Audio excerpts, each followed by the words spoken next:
ఏంటి వాసన అదిరిపోతుంది? ఏంటి కళ్యాణ్, ఏం వండుతున్నావు? మీకు ఇష్టమని హల్వా ప్రిపేర్ చేస్తున్నా అండి. నువ్వే పెళ్ళవంటే మరి నేనెవరు? నువ్వు గయ్యాల దానివే. హ్మ్?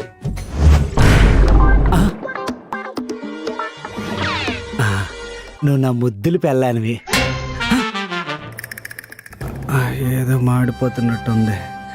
హల్వా అయిపోయిన తర్వాత పిల్లి కళ్యాణి.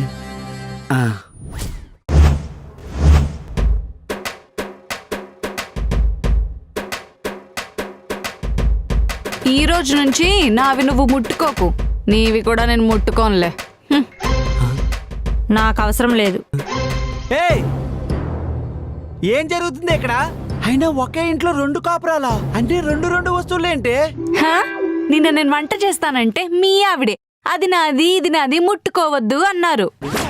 అవును, ఈ సామాన్లన్నీ నేను నా పుట్టింటి నుంచి తెచ్చుకున్నవి. మంచిది, నీ పుట్టింటి నుంచి తెచ్చింది నువ్వే వాడుకో. నువ్వు మాకు చెప్పక్కర్లే, మాకు తెలుసు. ఆపండి.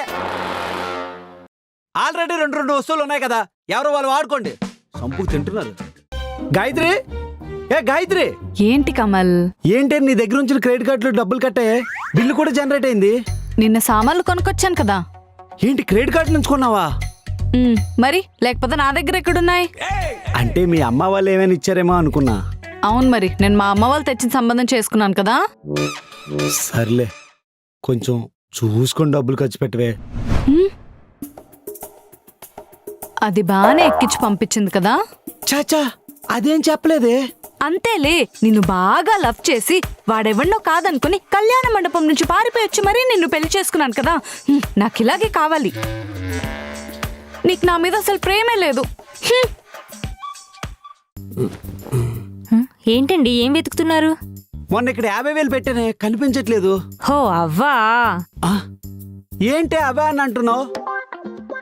ఓహో, డబ్బులు బయట ఉండిపోయినా తీసి దాచావా? లేదండి, చీర కొన్నా. 50,000 పెట్టి చేరుకున్నావా? అవునండి. డబ్బులు తీసినప్పుడు నాకు చెప్పాలి కదా. మీకు చెప్దామని అనుకున్నానండి, కానీ అర్జెంటుగా కొనాల్సి వచ్చింది. 50,000 రూపాయలు చేరుకోవాల్సినంత అర్జెంట్ ఏమొచ్చింది? ఉంది కదా నీ లవరు, అదే నా కాపురంలో నిప్పులు పోయడాకొచ్చింది. ఆ గాయత్రి, దాని దగ్గర పెద్ద కాస్ట్ పట్టు చీరుందంట. నాకు చూపిస్తూ ఓవర్ యాక్షన్ చేసింది.